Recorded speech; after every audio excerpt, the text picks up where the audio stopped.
Selamat datang di kuliah e-learning ITB. Kali ini, kita akan membahas mata kuliah Fisika Dasar dengan bab Termodinamika Dasar. Termodinamika dasar adalah bagian dari termodinamika yang dirancang untuk perkuliahan di tingkat pertama bersama.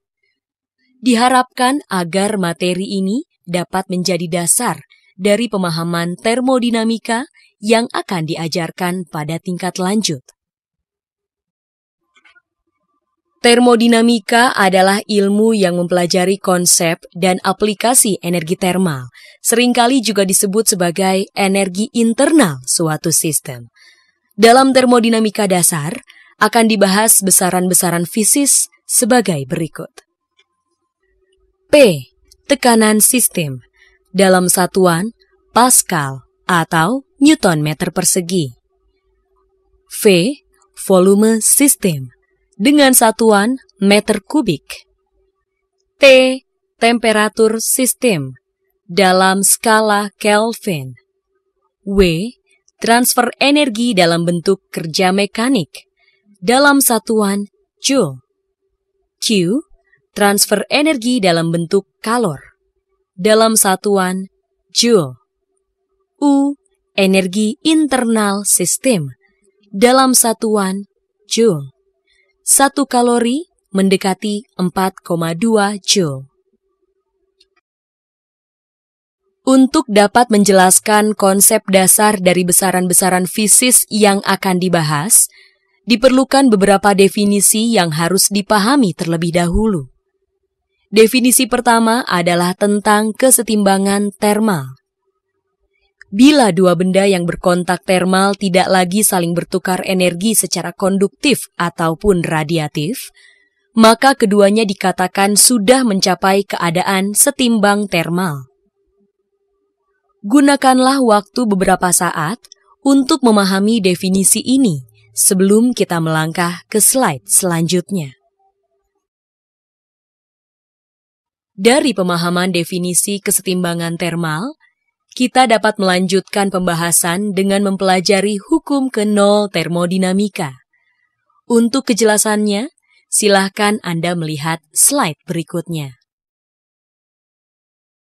Sebagai penerapan, Anda dapat membayangkan apa yang akan terjadi bila A adalah 100 gram air dengan temperatur 25 derajat Celcius dan B adalah 100 gram air dengan temperatur 25 derajat Celcius. Apakah yang akan terjadi bila temperatur B adalah 70 derajat Celcius? Dengan memahami contoh-contoh di atas, maka kita dapat mencoba mendefinisikan konsep temperatur. Salah satu besaran termodinamika yang sangat sering kita dengar dalam kehidupan sehari-hari adalah suhu atau temperatur. Meskipun sudah sangat kita kenal, definisi temperatur sendiri cukup sulit untuk dipahami. Temperatur adalah besaran yang dimiliki secara bersama oleh dua benda atau lebih yang berada dalam kesetimbangan termal. Pertanyaan yang harus Anda pikirkan jawabannya adalah, apakah yang akan terjadi dengan temperatur bila syarat kesetimbangan termal tidak dipenuhi? Selanjutnya, ada beberapa definisi lain yang harus kita pahami sebelum melangkah lebih jauh. Sistem adalah sesuatu yang dibatasi untuk menjadi fokus pengamatan kita. Lingkungan adalah segala sesuatu yang tidak termasuk sistem. Sistem ditambah lingkungan sama dengan semesta. Pada prakteknya, suatu sistem dapat saja berukuran sekecil kotak korek api ataupun sebesar bumi plus atmosfernya. Segala sesuatu yang berada di luar sistem, kita tetap menyebutnya sebagai lingkungan, dan keduanya membentuk semesta. Salah satu contoh sistem sederhana yang mudah dibayangkan adalah sistem gas terisolasi. Sejumlah gas terperangkap di dalam sebuah bejana dengan piston di atasnya. Tidak ada molekul gas yang dapat mengalir keluar, sehingga jumlah partikel gas senantiasa konstan. Sistem inilah yang akan kita gunakan sebagai contoh dalam pembahasan termodinamika dasar ini.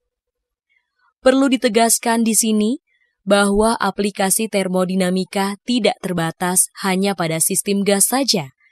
Padatan dan cairan juga memenuhi hukum-hukum termodinamika. Pemilihan sistem ini adalah karena alasan kesederhanaan untuk pemahaman tingkat dasar.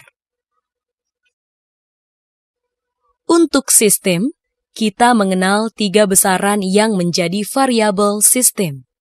Tekanan, P, volume, V, dan temperatur, T, merupakan variabel yang mewakili tingkat keadaan atau state sistem gas tersebut.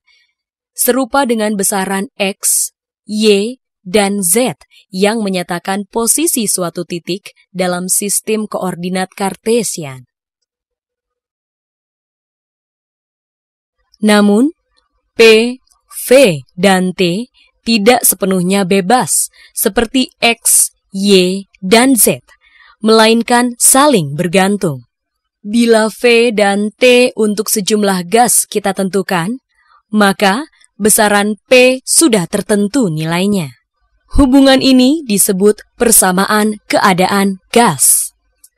Dengan perkataan lain, dalam termodinamika, kita secara matematis akan berurusan dengan fungsi 2 peubah.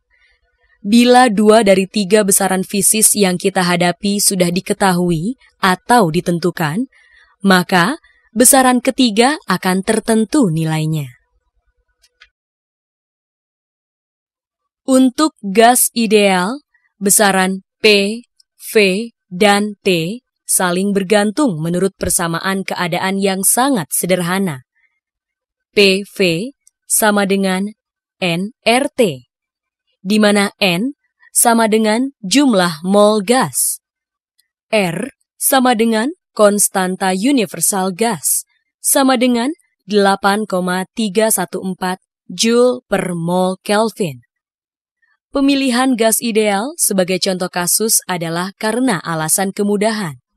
Ada beberapa gas lain, misalnya gas van der Waals yang memiliki persamaan keadaan lebih rumit dari gas ideal.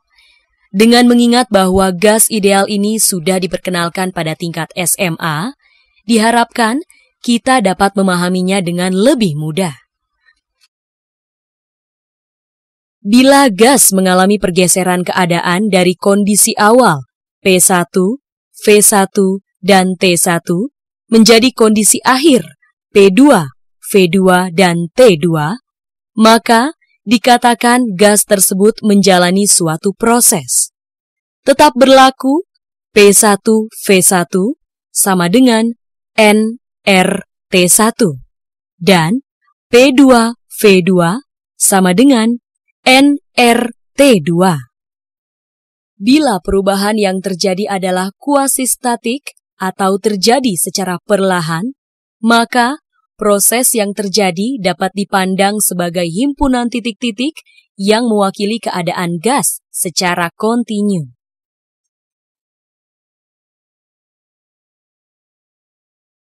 Karena kita dapat memandang P sebagai fungsi dari V dan T, atau P, V, T, namun dapat juga dipandang V sebagai fungsi dari P dan T, atau V, P, T, atau memandang T sebagai fungsi dari P dan V, atau T, P, V. Maka, kita dapat menggambarkan proses kuasistatik yang berlangsung dalam berbagai diagram. Diagram proses. Ada 6 cara menggambarkan proses yang berlangsung. Dalam diagram PV, dalam